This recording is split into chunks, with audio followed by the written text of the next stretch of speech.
ninachojua kwamba pengine katika mambo yao ya nyaraka za husu usalama wa taifa huko, kama kuna nyaraka za kuharibu hao ya wao wenyewe, lakini jambo linalohusu public na penye public interest. Mnajua nchi ina historia hasa kutunza nyaraka. Kweli katika sisi ndio katika watu wenye wakongwe zaidi katika historia ya kutunza nyaraka. Leo unataka kwenda kuzi destroy for what? Tena haraka namna hiyo. Na la mwisho la swali Mboya aliuliza kwamba katika hoja tatu zilizotoa au madai matatu, tumetaka mamlaka zinazohusika zisimamie kuzihifadhi na kuzilinda, na ukasema kwamba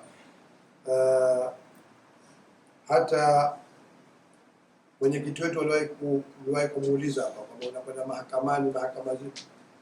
Mimi nasema tunafanya kazi katika mazingira yaliyokuwepo. Ni juu ya mamlaka nchini tajukana, kwa mamlaka nyingi zikiwemo mamlaka zinazohusika na ulinzi na usalama,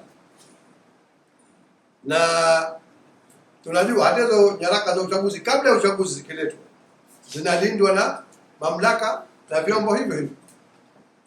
Kwa hivyo sisi jukumu letu ni kutoa wito kwa mamlaka, wao watajionyesha kwamba na wao wanazingatia public interest au wanaendelea kudhihirisha kama zinadhihirisha taasisi nyingine katika nchi kwamba hawatojali.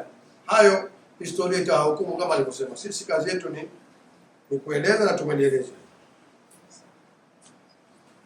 lakini kesho na kesho kutwa likitokea jingine hawatokuja kujivua kwamba hawakujua au hawakuambiwa. Sisi tuko katika record leo kwamba tumesema na tumewaambia.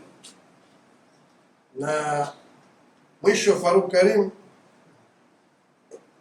kauliza swala lenye vitoto kadhaa.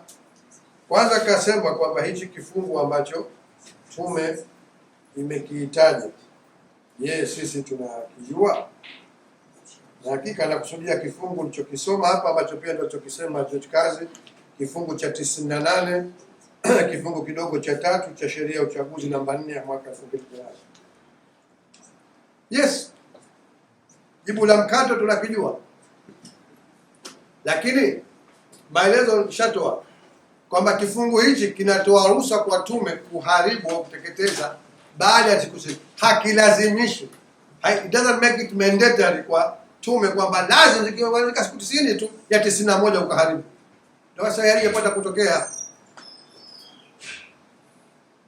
Basi wanakimbiliani ni this time, na especially unapojua kuna kesi mahakamani na hujui tu kama ni sehemu ya jamii. Unajua kwa sababu wewe umekuwa subject, wewe ni sehemu ya wadaiwa, ni katika respondents katika kesi hii. Kwa hivyo unajua kilichokuwepo na unajua kwamba kuna sababu nyaraka zinataja iliyosema application for discovery and inspection ya nyaraka. Unajua liko hilo.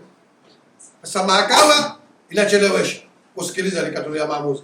Tume huku inatangaza kwa hivyo. Ni kama mtu anasema kama unaona kuna link fulani lakini juu yao kujisafisha mbele ya macho ya.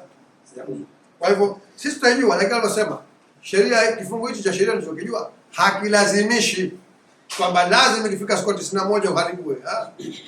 Na especially unapokuwa kama unasema kama una act in good faith, unajua kuna kesi mahakamani, wewe ni mdaiwa, ulipaswa, na kama huna wasiwasi, kama kweli wajisifu kama umesimamia uchaguzi huru na haki na kila kitu kiko sawa, si kwa nini uziache zika examined mahakamani?